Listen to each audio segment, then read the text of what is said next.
Hello लोगोफोर नोंथांमोननि थाखाय आं मोननैसो फिसा गिदिर निउस लाना फैबाय। अन्नानै भिडिअखौ स्किप खालामालाबा बयबो नायलांदो जोबजासिम। स' लोगोफोर दानिया आवगायलांसै। गुवाहाटीआव ड्राग्स साप्लाइ खालामना फैबाय थानाय ट्राक गंसेखौ मैया दिफुआव हमबाय। ड्राग्स लाबोबाय थानाय मानसिनि मुङा इमरान खान, बियो मणिपुरनि।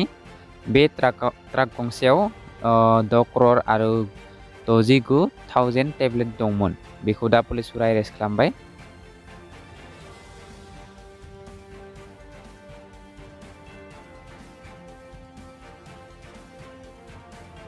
दानिया फैदो लोगोफोर गुबुन मोनसे खौराङाव। मैया चिरां जिल्लानि सिङाव बिजनी पुलिस थानानि सिङाव थानाय लावदांगुरि सुबाइजार ओनसोलनि 1 नं उत्तरपारा गामियाव गोबां हाथियार हासिंनिफ्राय बोखांनो मोन्दों। बे हाथियारनि मादाव गंनै AK सिरिज राइफल, गंथाम मेगजिन आरो गोबां गुलि मोन्दों।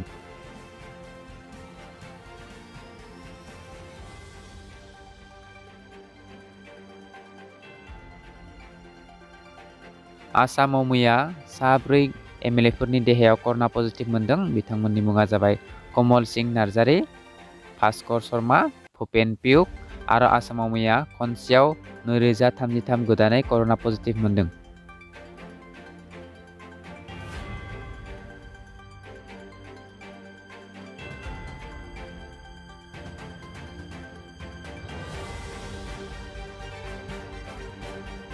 आसामनि मुंदांखा मेथाइ खनगिरि अर्चना महन्तआ मैया थैबाय।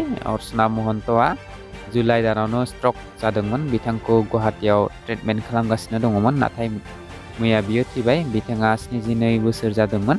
अर्चना महन्तआ आसामिस सिंगार पापननि बिमामोन।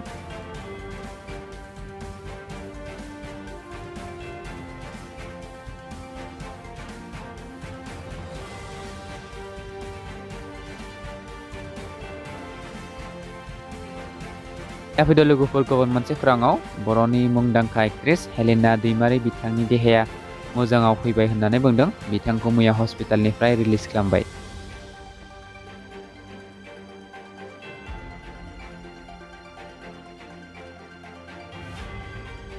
डिब्रुगड़आव आसु आरो फालांगिरिजों नांलायदों। आसुफोरा फालांगिरिफोरनिफ्राय सान्दा बिनो थांदोंमोन, नाथाय फालांगिरिफोरा सान्दा बिनायाव होआखैमोन होननानै बुंदों।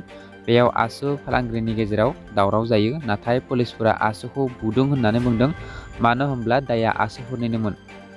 स' लोगोफोर आंनि भिडिअखौ नायनानै मोजां मोनदोंबा लाइक, साबस्क्राइब आरो फल' खालामब्लानो जाबाय, जाहाथे आंनि गोदान भिडिअआ नोंसिनि थाखाय नुयो। गोजोन्थों लोगोफोर।